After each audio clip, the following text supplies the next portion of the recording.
What if I told you Jamaica's music history is more fascinating than you think? In the next few seconds, you'll learn some incredible facts about it. Jamaican music has deep roots in African traditions.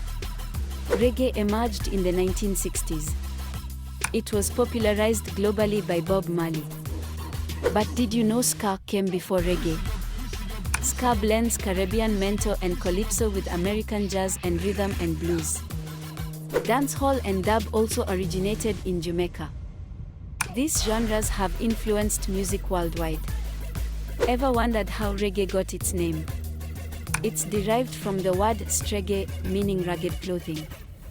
Songs often focus on social issues and justice.